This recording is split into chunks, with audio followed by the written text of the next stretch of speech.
Max Holloway knocked out the Korean Zombie at UFC Singapore. Going into the fight, Max Holloway was a minus 850 favorite, so many people thought he was going to win, but not a lot of people predicted this knockout or this finish.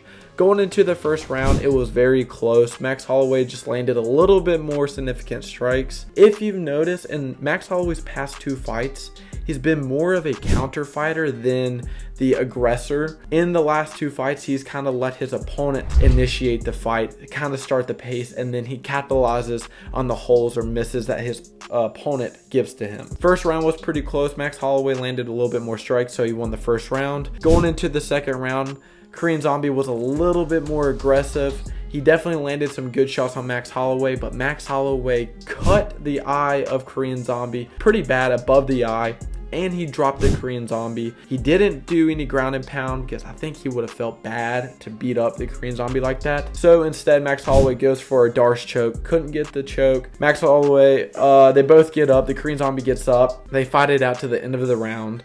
And this is where it gets very interesting. Going into the third round, Max Holloway is clearly up 2-0.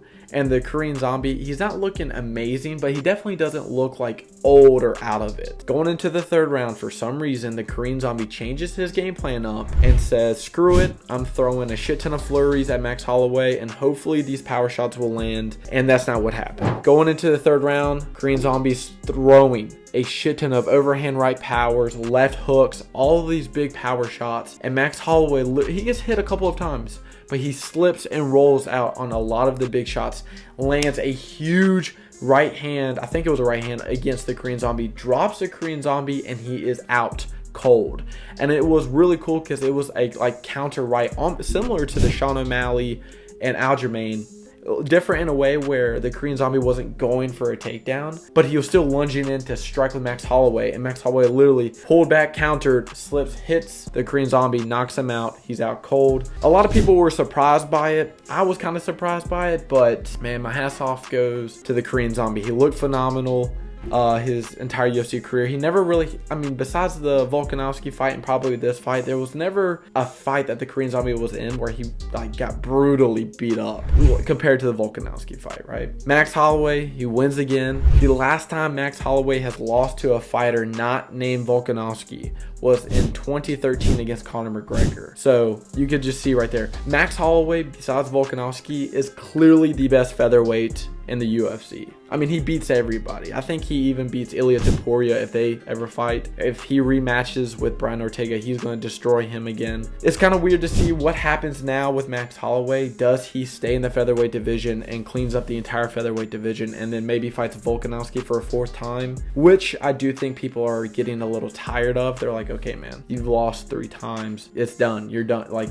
you can't keep fighting him anymore. But I don't think Max Holloway is completely ready for the lightweight division. Seeing Max Holloway fight someone like Dustin Poirier again, or Justin Gaethje, or Rafael Fiziev, or even someone like Michael Chandler, I think it's a very tough test and fight for Max Holloway. He could win it. He could prove me wrong. Lightweight might be his next step, but it would be kind of weird seeing Volkanovski fight Islam again, win the belt, and then Max Holloway moves up to lightweight and they fight there. Maybe that's where the 4th fight is. Now that I think about that, that would be a good idea, but I don't know. Who knows? Other than that, Max Holloway, great performance. He showed everybody that this wasn't a fight that meant anything. It was just a legacy fight, just to have the Korean Zombie's name on his resume. That's it. Max Holloway is going to probably either fight the lightweight division next, or maybe hold out for Volkanovski and Ilia Topuria. Get the winner of that. Korean Zombie, he's done. He's retired. He sent it off at UFC Singapore, left his gloves in the cage. Very sad. All in all, I put a post up on YouTube, and basically my 2 thoughts were, 1, Max Holloway is a legend, and 2, you know, even though Korean Zombie never got gold, he was a very entertaining fighter to watch. Put it out there all the time. You know, it sucks that he didn't get the gold, but you know, some fighters just don't get it, and unfortunately he wasn't one. Amazing career, great fights. Hopefully the future, you know, has a lot planned for him. That was this video, basically a recap of Max Holloway and the Korean Zombie. Hope you enjoyed. Please leave a like, comment, and subscribe. Let me know what you thought about the fight and who you think Max Holloway should fight next.